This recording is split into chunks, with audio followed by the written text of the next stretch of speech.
என் அன்பு உறவுகள் அனைவருக்கும் வணக்கம். இந்த வீடியோவில் நம்ம பார்க்க இருக்கிறது கடன் அன்பை முறிக்கும். சொல்றோம் இல்லையா, கடன் அன்பை முறிக்கும். எந்த ராசியில் பிறந்தவர்களுக்கு இந்த ஆண்டு கடன் அன்பை முறிக்கும் அப்படின்னு நம்ம பார்க்கலாம்.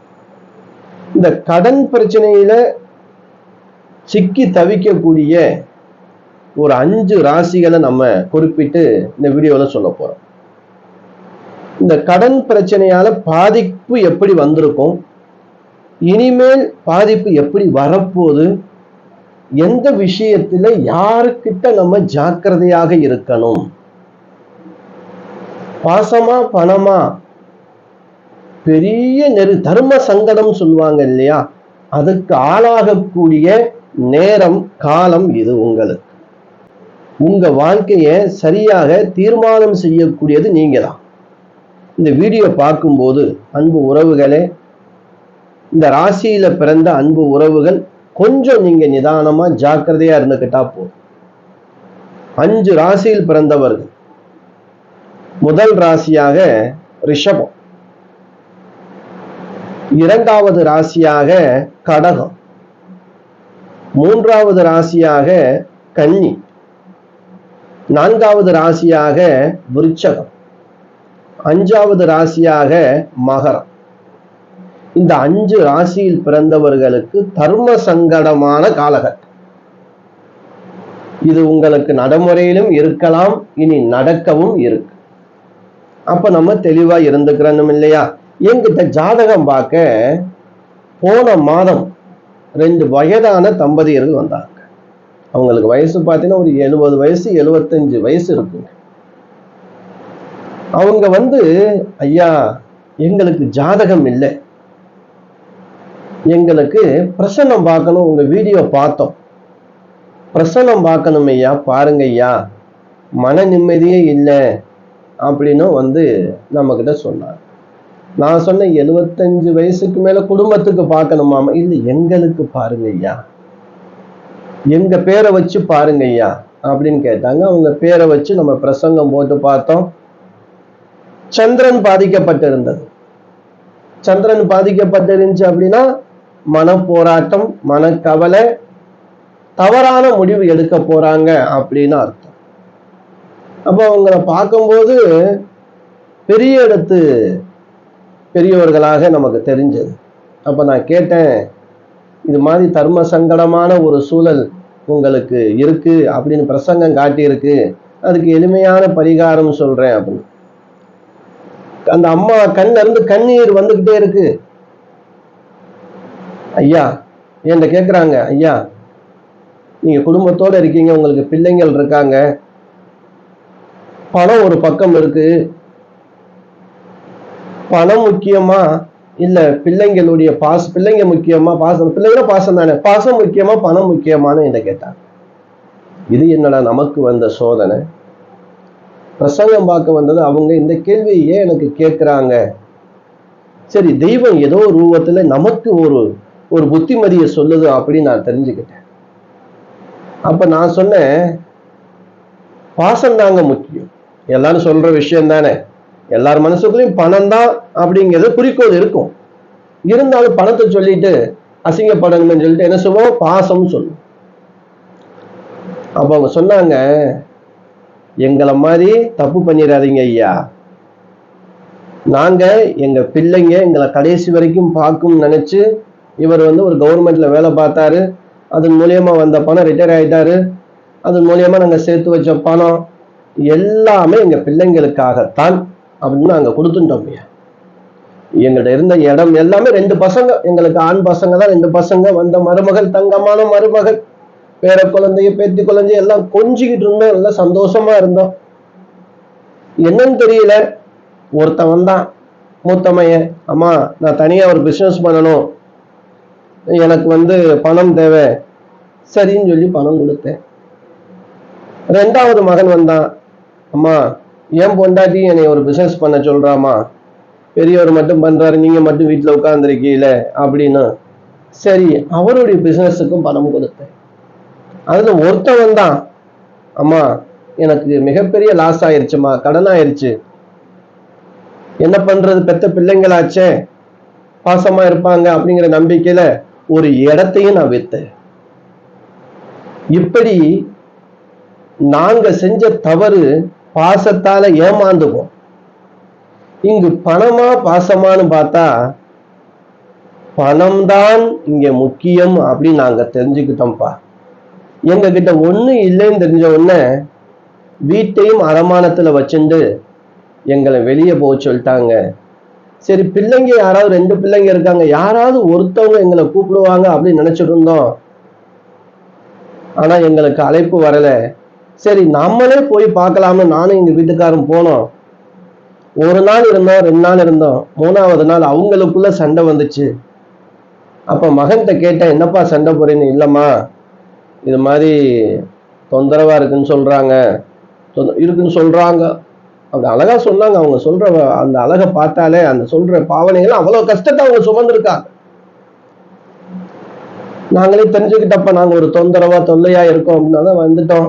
ஏதாவது ஒரு ஆசிரமத்தை பார்த்து சேரலாம்னு இருக்கோம். சேரலாமாப்பா, என்னப்பா செய்யறது, இல்ல இறைவன்கிட்ட போயிடலாமான்னு சொல்லிட்டு அழுகுறான். திருப்பி எனக்கு தர்ம சங்கடமா போச்சு.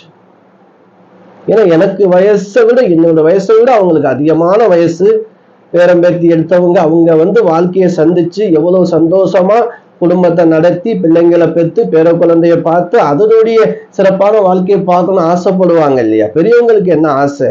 நல்லா வாழ்ந்த குடும்பம். ஆனா அவங்க கிட்ட பணம் இல்லை, பாசம் வேலை செய்யல. அப்ப எனக்கு சொன்னாங்க, ஐயா, எங்களை போல தவறு பண்ணாதீங்க, யாரு வந்தாலும் பெரியவங்க வந்தாலும் இந்த விஷயத்த சொல்லுங்க. நம்ம கிட்ட ஏதாவது ஒண்ணு இருந்தா தான், ஒரு இடமோ வீடோ இல்ல பேங்க்ல அக்கௌண்ட்லயோ நம்ம பேர்ல பணமோ இந்த மாதிரி பொருளாதாரம் இருந்தா தான் நம்ம சொந்த பிள்ளைங்களும் நம்ம கூட இருக்காங்க. 100ல ஒருத்தர் வேணா பாசத்துக்காக இருக்கலாம், ஆனா 99 பேரும் பாசத்துக்காக இருக்காங்க அப்படிங்கிறது உண்மை இல்லைங்க ஐயா. நீங்க உங்க பேர்ல இருந்தா ஏதாவது வச்சுக்கிறீங்க, கடைசி காலத்துல எங்களை மாதிரி நின்றாதீங்க ஐயா அப்படின்னு சொல்லும் போது எனக்கு நானே கண் கலங்கிட்டேன். ஏன்னா அவங்களுடைய வாழ்க்கையை நினைச்சு பார்த்து எவ்வளவு சந்தோஷமா இருந்திருப்பாங்க. இந்த மாதிரி பிள்ளைங்களால் கைவிடப்பட்ட தாய் தந்தைகளுடைய மனவேதனை. அதான் இங்க பணமா பாசமானு பார்த்தா பணம் தான் மிகப்பெரிய பிரதானமா இருக்கு. இன்னைக்கு நம்ம ஒரு வெளியூர்ல இருக்கோம், இல்ல வெளிநாட்டுல இருக்கோம். இன்னைக்கு ரொம்ப பேருக்கு தர்ம சங்கடம் எப்படி வருதுன்னு தெரியுமா? நம்மளுடைய கஷ்டம் நமக்கு தெரியும். அப்ப நம்ம உறவோ நம்மளுடைய சொந்தமோ என்ன செய்வாங்க, ஒரு வெளிநாட்டுல இருக்காப்புல, நம்ம ஒரு நிகழ்ச்சி வச்சிருக்கோம் குடும்பத்துல, நம்ம போய் வெளியில ஒரு 10 பைசா 20 பைசா வட்டிக்கு வாங்குறதுக்கு இப்ப இவர் நல்லா தானே இருக்காரு, இவருக்கு கேட்போமே அப்படின்னு சொல்லி ஒரு நண்பனாக இருந்தாலும் சரி, உறவாக இருந்தாலும் என்ன செய்வாங்க, நமக்கு ஒரு போன் அடிப்பார். இங்க பாருங்க எவ்வளவு பெரிய தர்ம சங்கடம் வருது. அப்போ அந்த போன் எடுத்து பேசும்போது எப்படி இருக்கீங்க, நல்லா இருக்கீங்களா விசாரிப்பாங்க. வீட்டுல ஒரு விசேஷம் வச்சிருக்கேன், இந்த ஒரு 2 மாசம் இல்ல ஒரு 6 மாசத்துக்கு திருப்பி கொடுத்துறேன், எனக்கு ஒரு 1 லட்சம் ரூபாய் ஒரு 50,000 ரூபாய் பணம் வேணும் அப்படின்னு சொல்லும் போது அந்த நேரம் உண்மையிலேயே அவருக்கு பிரச்சனை இருந்திருக்கலாம், இல்ல பணம் இல்லாத சூழல் இருந்திருக்கலாம், இல்ல அவர் ஏதாவது ஒரு இடம் வாங்க வீடு கட்ட ஒரு வேலை நடந்துட்டு இருக்கும் போது அவர்கிட்ட பணம் கொடுக்கிற அளவுக்கு பணம் இருக்காது. இந்த நேரத்துல மிகப்பெரிய தர்ம சங்கடத்துக்கு உள்ளாகக்கூடிய அன்பு உறவுகள் ரொம்ப பேர். நான் சொல்றதெல்லாம் பெரும்பாலும் எல்லோருக்கும் பொருந்துங்க. அந்த நேரத்துல நீங்க என்ன செய்வீங்க, என்ன சொல்ல முடியும்?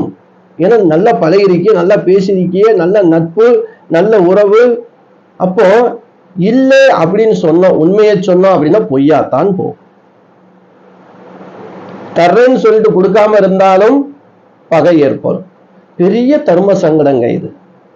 இந்த காலகட்டத்துல அவங்க நம்ம மேல பகை கொள்றதுக்கு, நான் பாருங்க போய் நல்லா தான் இருக்க, ஒரு காசு கேட்டாங்க கொடுக்கல, நல்லா பேசினவங்க பேசாம போவாங்க. இது ஒரு பக்கம் பிரச்சனையா, இன்னொரு பக்கத்துல நம்மளோட பணம் இருக்கு, நம்ம பாவம் கஷ்டப்படுறாங்களே அப்படின்னு ஒரு உதவி செய்யறோம். ஆனா அந்த உதவி செஞ்சுட்டு அந்த பணத்தை கேட்க முடியாம, ஏன்னா பழகிட்டோம், நட்பு உறவு, அவங்களா கொண்டு வருவாங்களா? நல்ல தினமும் பேசுவாங்க போன்ல, இந்த பணம் கொடுக்கறதுக்கு முன்னாடி தினமும் சந்திப்பாங்க, ஒரு நிகழ்ச்சியில போய் வருவாங்க. ஆனா இந்த பணம் கொடுத்ததுனால என்ன ஆகுது, அந்த உறவு, அந்த பாசம் நீடிக்காம இடையில ஒரு திரைங்கிற ஒரு கருப்பு போர்வையால் நம்ம என்ன செய்யறோம், மறைக்கப்படுறோம், விளக்கப்படுறோம். கடன் அன்பை முறிக்குன்னு சொல்றோம் பத்தியில, எவ்வளவு பெரிய அன்பை ஒரு சின்ன நம்ம ஒரு கொடுத்த பணம், ஐயோ நம்ம கேட்கறதுக்கும் பயம். இதனால பேச்சு முதல்ல கட் ஆகும். சரி எப்படியும் கேட்டாகணுமே, பிரச்சனையா இருக்குன்னு போவோம். அந்த நேரத்துல என்னப்பா கொடுக்க மாட்டோமா, தர்றேன்ப்பா இந்த இல்லப்பான்னு சொல்லும் போது அங்கேதான் சஞ்சலம் ஏற்படுது. என்னைய பொறுத்த வரைக்கும் ஏன் இதை நான் சொல்ல வர்றேன் அப்படின்னா, உங்க உறவோ நட்போ உங்களுக்குள்ள பிரிவு இல்லாம இருக்கணும் அப்படின்னா கடனாக கொடுப்பதை தவிர்ப்பது நல்லது. முடிஞ்ச ஒரு உதவியா கொடுங்க. நான் அவர்கிட்ட வாங்கி கொடுத்தேன், ரொம்ப அன்பு உறவு நமக்கு வர்றது, நான் இவர்கிட்ட வாங்கி கொடுத்துட்டு இன்னைக்கு கஷ்டப்படுறேன், என் நகையை வச்சேன், நகையை கேட்டாங்க கொடுத்தேன், இன்னும் திருப்பி கொடுக்கல. எவ்வளவு பேர் கஷ்டப்படுறீங்க? உண்மையா பொய்யான்னு மட்டும் கமெண்ட்ல சொல்லு.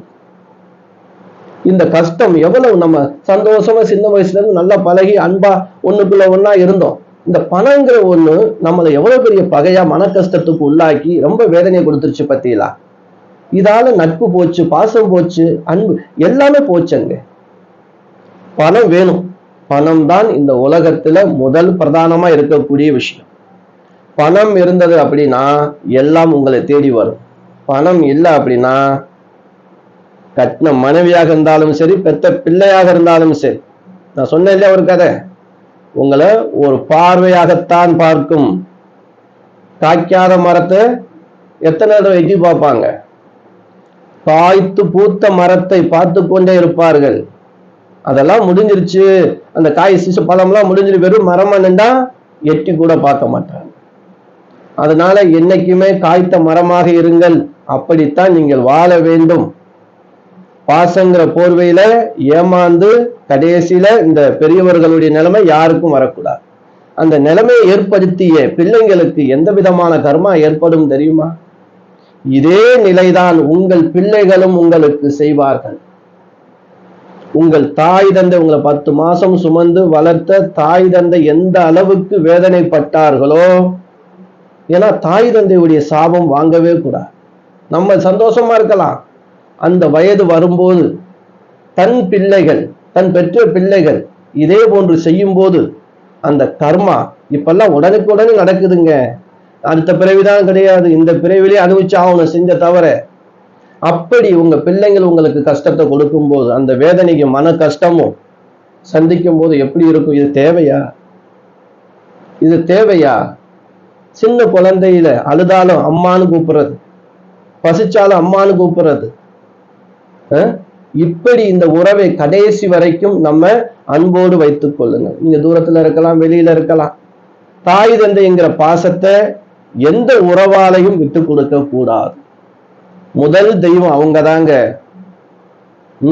அவங்க தூங்காம குழந்தையா இருக்கும்போது, ஏன் நம்ம ஒரு குழந்தை பெற்றிருக்கோம். எனக்கெல்லாம் ஒரு குழந்தை பெத்த ஒன்னாதான் பெத்தவங்களுடைய அருமையே தெரிஞ்சுச்சு. அந்த குழந்தை அழுகும், என் குழந்தை நைட்ல கத்தும், எதுக்கு கத்துன்னு தெரியாது, நிம்மதியா தூங்க முடியாது, இரவு நேரத்தில் அலறும், வயிற்று வலிக்கும், வாந்தி எடுக்கும், காய்ச்சல் வரும், ஓடுவோம். இப்படி எல்லாம் பார்க்கும்போது எனக்கு என்ன தோணுச்சு தெரியுமா? நம்மளை பெத்தவங்க இப்படித்தானே கஷ்டப்பட்டிருப்பாங்க. எவ்வளவு பெரிய கஷ்டம். இந்த மாதிரி கஷ்டங்களை பார்த்தவங்களுக்கு பெத்தவங்களை பிரிஞ்சு வாங்கணும் இதை இருக்காதுங்க. ஒரு சூழல் வேலைக்கு போகணும், உழைக்கணும், குடும்பத்தை நடத்தணுங்கிற வெளிநாட்டுல வெளியூர்ல இருக்கும். ஆனா பாசமே இல்லாம அந்த உறவே வேணாம் அப்படின்னு ஒதுக்கிட்டு போனோம் அப்படின்னா மிகப்பெரிய கர்ம வினைக்குள்ளாகக்கூடிய காலகட்டம் விரைவில் உண்டு. அந்த மாதிரி தவறுகளை இந்த வீடியோ பார்க்கும்போது, அன்பு உறவுகளே, உங்களுக்கு பெற்றோர்கள் இருக்காங்க அப்படின்னா, நமக்கு எந்த உறவு மூலியமாக வந்த பிரச்சனையாக இருந்தாலும் தாய் தந்தையின் மீது எதிர்ப்பு காட்டாதீங்க. கடைசி வரைக்கும் அவங்க கிட்ட அன்பை பரிமாறுங்க, சந்தோஷமா இருங்க. நான் இருக்கேன் என்ற வார்த்தையே சொல்லும். அது அவங்களுக்கு மிகப்பெரிய சந்தோஷமா இருக்கும். அன்பு உறவுகளே, நம்ம தலைப்பை பார்த்திருப்பிய, கடன் அன்பை முறிக்கும், கவனம் அப்படின்னும். எந்த வகையில இருந்தா அன்பை முறிக்காமல் அன்போடு பண்போடு பாசத்தோடு இருக்கலாம் என்பதற்கு இந்த வீடியோ ஒரு சிறிய ஆதாரம் தான். என்னால் எனக்கு தெரிஞ்ச விஷயத்த உங்களுக்கு கொடுத்துருக்கேன், அனுபவத்துல சொல்லியிருக்கேன். ரொம்ப பேர் அனுபவம் சொல்றாங்க இல்லையா, அதை உங்களுக்கு கொடுத்துருக்கு. அன்பு உறவுகளை, இந்த வீடியோ உங்களுக்கு பயனுள்ளதா இருந்துச்சு அப்படின்னா உங்க உறவினர்கள் நண்பர்களுக்கு இந்த வீடியோவை ஷேர் பண்ணுங்க. நம்ம வீடியோவை புதுசா பார்க்கக்கூடிய அன்பு உறவுகளாக நீங்க இருந்தீங்க அப்படின்னா சப்ஸ்கிரைப் பண்ணி வச்சுக்கிறோங்க அன்பு உறவுகளே. அடுத்தடுத்து தொடர்ந்து இது போன்ற நல்ல வீடியோக்களை நீங்க பார்க்கலாம். அடுத்து ஒரு நல்ல வீடியோவில் சந்திக்கும் வரை நான் உங்கள் ஈஸ்வரன் சீதாராம ஜோதிடர். என் அனைத்து அன்பு உறவுகளுக்கும் வணக்கம்.